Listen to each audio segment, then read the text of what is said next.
Il se passe quelque chose avec les grenouilles de Tchernobyl. Qu'est-ce que la radioactivité leur a fait?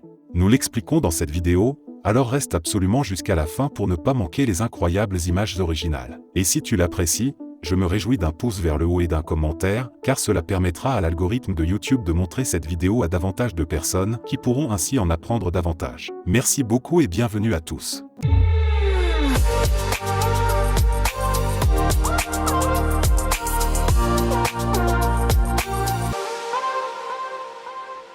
Des chiens génétiquement modifiés, des champignons mangeurs de radioactivité. Ceux d'entre vous qui ont vu mon documentaire sur Tchernobyl savent qu'il se passe des choses assez étranges à Tchernobyl. Et maintenant, nous savons qu'une autre espèce a été massivement modifiée par la radioactivité, les grenouilles.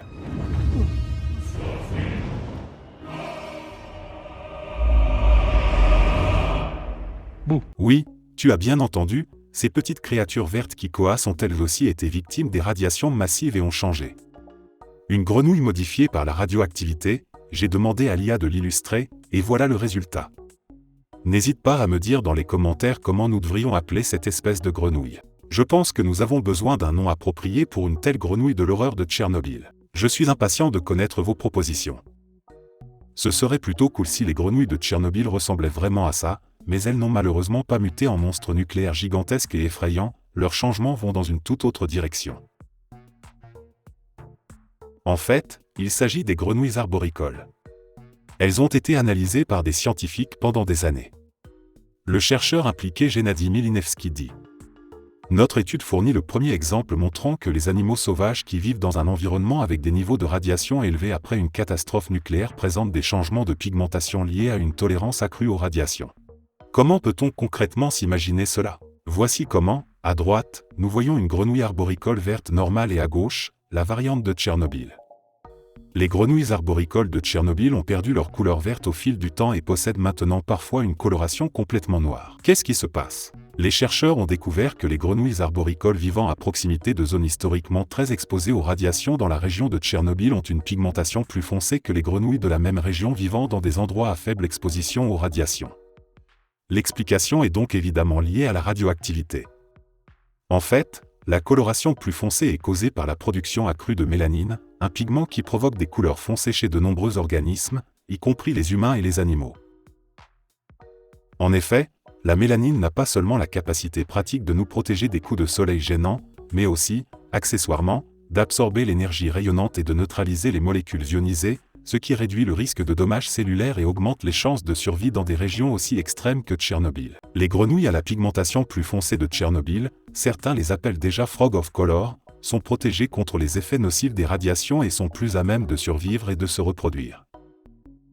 Le biologiste Timothy Mousseau dit: les résultats de l'étude suggèrent que les grenouilles de Tchernobyl pourraient s'être adaptées aux radiations.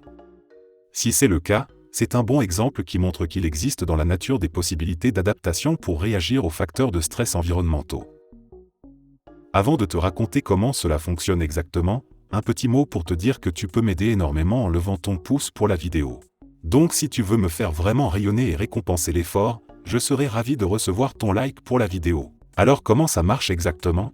La radioactivité rend-elle immédiatement les grenouilles noires? Non, c'est un processus évolutif qui se déroule sur plusieurs générations de grenouilles. Et les grenouilles au teint un peu plus foncé ont eu un avantage de survie après la catastrophe nucléaire.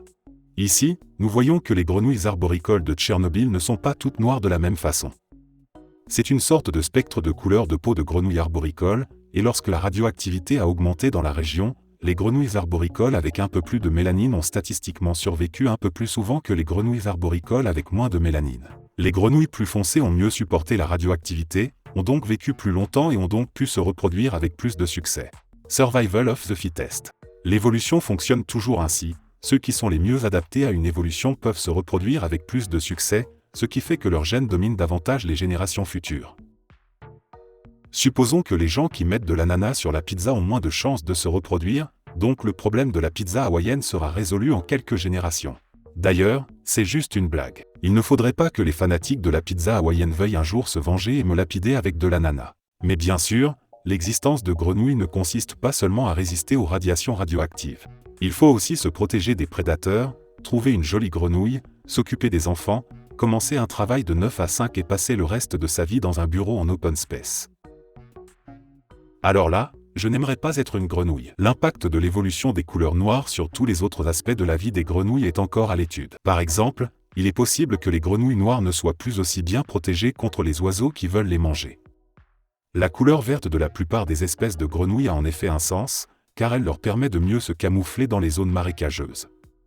Il est même possible que la tendance soit à la baisse.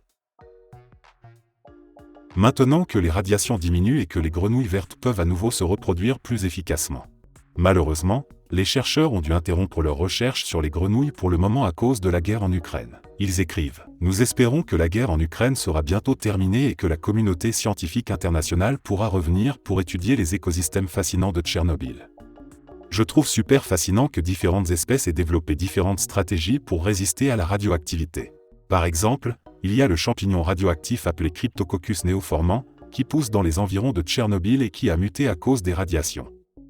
Ce champignon pousse même vers les zones de plus forte radiation, comme s'il y cherchait sa nourriture. Et en effet, le champignon peut probablement convertir les rayons gamma en énergie chimique pour sa croissance. Chez les grenouilles, la mélanine ne sert qu'à se protéger des rayons et non à en tirer de l'énergie. Sinon, nous aurions peut-être bientôt notre grenouille monstre mutante de Tchernobyl ici. Un petit mot pour te dire que mon nombre d'abonnés est en train de muter vers les 15 000.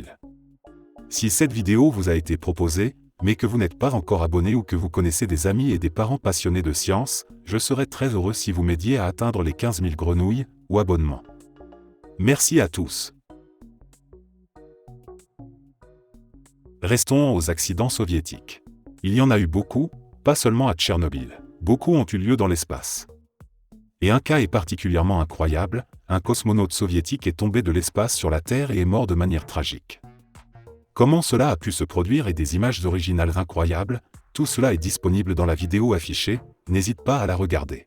Et si tu veux soutenir mon travail et te préparer pour Noël, n'hésite pas à passer par la boutique Astro. Vous aidez vraiment la chaîne. Sinon, je te dis à la prochaine vidéo. Bonne chance à tous.